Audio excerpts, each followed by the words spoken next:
1 মিনিটে কোটি। এটা হওয়া কি সম্ভব? একটি মানুষ যদি কঠোর পরিশ্রম, স্মার্ট ওয়ার্ক, হার্ড ওয়ার্ক, ডিসিপ্লিনও মানে, তবে সে কখনোই খুবই অল্প সময়ে কোটিপতি হতে পারবে না। আর চিন্তা ভাবনা তো 100 কোটি ডলারের। একটা মানুষকে 100 কোটি ডলার ইনকাম করতে গেলে সে যদি সর্বক্ষণ পড়াশোনা করে, চাকরি করে, তাও সেটা সম্ভব নয়। 100 কোটি ডলার অর্থাৎ 1 বিলিয়ন।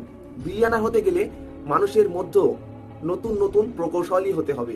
বিলিয়নার হতে গেলে তোমাকে টিপস ফলো করতে হবে, এমন টিপস যা পৃথিবীতে আর কেউ ফলো করেনি।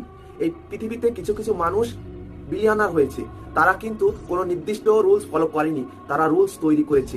এই পৃথিবীতে তোমাকে বিলিয়নার হতে গেলে তোমাকেও নতুন রুলস তৈরি করতে হবে। বিলিয়নাররা সবসময় কাউকে অনুসরণ করে না, তারা নিজেই টিপস তৈরি করে, যা পৃথিবীর অন্যান্য মানুষরা তাকে অনুসরণ করে। এই পৃথিবীতে কখনো তুমি পরিশ্রম, স্মার্ট ওয়ার্ক, হার্ড ওয়ার্ক, ডিসিপ্লিনের মধ্য দিয়ে বিলিয়নার হতে পারবে না। এর জন্য লাগবে তোমার দক্ষতা, তোমার স্কিল। তুমি কি স্কিল ডেভেলপ করেছো, কতটা পড়াশোনা করেছো। পড়াশোনা মূলত চাকরি পাওয়ার জন্য নয়, পড়াশোনা করার মূল উদ্দেশ্য হচ্ছে জানার জন্য। তুমি প্রচুর জানতে হবে তোমাকে। তুমি যতদিন না এই বিশ্ব সম্পর্কে জানতে পারবে, সোসাইটি, সমাজ, দেশ, এইগুলি সম্পর্কে যতদিন না জানতে পারবে, তুমি কখনোই এগিয়ে যেতে পারবে না। স্কুল, ইউনিভার্সিটি, কলেজগুলিতে যে শিক্ষা আমাদেরকে দেওয়া হয়, সেটা কোটিপতি করার শিক্ষা নয়, ওটা পুঁথিগত শিক্ষা।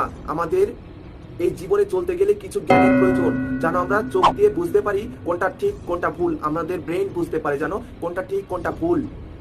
এই ডিসিশন নেওয়ার জন্য আমরা স্কুল, ইউনিভার্সিটিতে শিক্ষা গ্রহণ করি সামনে পথ চলার জন্য, কিন্তু বাস্তবে সেই পথ চলার জন্য আমরা শিক্ষা গ্রহণ করি না। যেখানে আমাদের নৈতিক শিক্ষা, মানবিক শিক্ষা থেকে শুরু করে সমস্ত শিক্ষা স্কুল, ইউনিভার্সিটি দিচ্ছে না এখন। এটা হয়ে গেছে বিজনেস পারপাস। তোমাকে বিলিয়নার হতে গেলে নতুন টিপস ফলো করতে হবে। সেটা হচ্ছে প্রচুর পরিশ্রম করা বা প্রচুর পরিমাণে স্মার্ট ওয়ার্ক করাই মেন বিষয় নয়।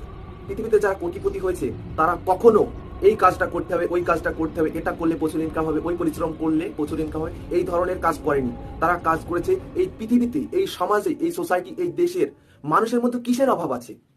ইউটিউব তৈরি হয়েছিল মানুষকে ভিডিও আদান প্রদানের যে সমস্যা ছিল সেটা নেওয়ার জন্য ইউটিউব প্রতিষ্ঠিত হয়েছিল। তার ইতিহাসটা দেখলে বুঝতে পারে। ফেসবুক একে অপরের পিকচার, আমাদের ফেস শেয়ার করার জন্য ফেসবুক তৈরি হয়েছে। মাইক্রোসফট তৈরি হয়েছিল একটা কাজের জন্য, গুগল তৈরি হয়েছে আরেকটা কাজের জন্য। এই যে স্মার্টফোনটি দিয়ে ভিডিওটি দেখছো, এটা তৈরি হয়েছে আরেকটা কাজের জন্য। গাড়িগুলি তৈরি হয়েছিল যাতায়াতের জন্য, যাতে আমাদের যাতায়াতের সুবিধা হয়। এমন সমস্যার কথা আমাদেরকে ভাবতে হবে যা পৃথিবীতে অন্য কোনো মানুষ সেটা ভাবছে না। কি সমস্যা আছে আমাদের সোসাইটি, সমাজ থেকে শুরু করে রাষ্ট্র, দেশ, মহাদেশ, উপমহাদেশ, প্রত্যেকটা জায়গায় সেই সমস্যাগুলিকে আমাদের সলভ করতে হবে। আমাদের এমন স্কিল, এমন একটা জায়গা তৈরি করতে হবে যা মানুষ আমাদেরকে কাছে টেনে নেবে। মানুষের সমস্যার সমাধান যারাই করেছে তারাই পৃথিবীতে সাকসেস। ইলন মাস্ক কি শুধু নিজের জন্য ভেবেছিল যে আমি প্রচুর টাকা ইনকাম করবো, প্রচুর কোটিপতি হতে হবে আমাকে, প্রচুর পরিশ্রম, প্রচুর স্মার্ট ওয়ার্ক, এমন কি কাজ করেছিল তার? না, সে করেনি। এই পৃথিবীতে কিসের প্রয়োজন আছে সেটা সে সলভ করেছে। স্পেস এক্স সে তৈরি করেছিল মহাকাশ সম্পর্কে বিভিন্ন তথ্য বিশ্লেষণ করার জন্য। আজকে সে স্পেস এক্স কোথায় দাঁড় করিয়েছে?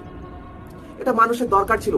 এই পৃথিবীতে কোটিপতি হতে গেলে সব থেকে বড় পয়েন্ট হচ্ছে এই মানুষের সমস্যার সমাধান করতে হবে। মানুষের সমস্যার সমাধান করলেই তোমার চাহিদা বেড়ে যাবে। তোমার যখন চাহিদা বেড়ে যাবে তুমি তখনই বিলিয়নার হতে পারবে, তার আগে নয়। এই পৃথিবীতে কেউ শুধুমাত্র বই পড়ে কিংবা প্রচুর পরিশ্রম করে কেউ কোটিপতি হতে পারেনি। অল্প কিছু টাকার মালিক হতে পেরেছে আর সীমিত জ্ঞান অর্জন করতে পেরেছে। আসলে কেউই আমরা প্রচুর জ্ঞান অর্জন করতে পারিনি। এর জন্য আমাদেরকে প্রকৌশলী হতে হবে আর প্রচুর পড়াশোনা করতে হবে। আর এই বিশ্ব সম্পর্কে আমাদেরকে অনেক জানতে হবে, ভ্রমণ পিপাসু হতে হবে। এবং এগুলোর মানে হচ্ছে এই পৃথিবীতে, এই সোসাইটিতে কি সমস্যা আছে সেই সমস্যাকে আমাদের সমাধান করতে হবে, তারপরেই আমরা কোটিপতি হতে পারবো। এটা হয়তো তোমার অল্প বয়স, ক্লাস 9, 10, 11, 12-এ পড়ছো, বিষয়টি বুঝতে পারছো না। আরেকটু বয়স যখন হবে তখন ঠিকই বুঝতে পারবে আমি কি বোঝাতে চাচ্ছি।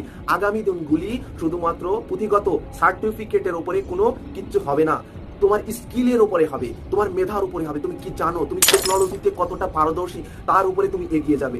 এই দেশ না তৈরি করতে পারলে তুমি কখনোই কোটিপতি হতে পারবে না, একজন বিলিয়নার হতে পারবে না। বিলিয়নার হতে গেলে তোমার সমস্যা খুঁজতে হবে এই সমাজের, তারপর সেটাকে সলভ করতে হবে, মানুষের পাশে দাঁড়াতে হবে, তারপরে তুমি বিলিয়নার হতে পারবে।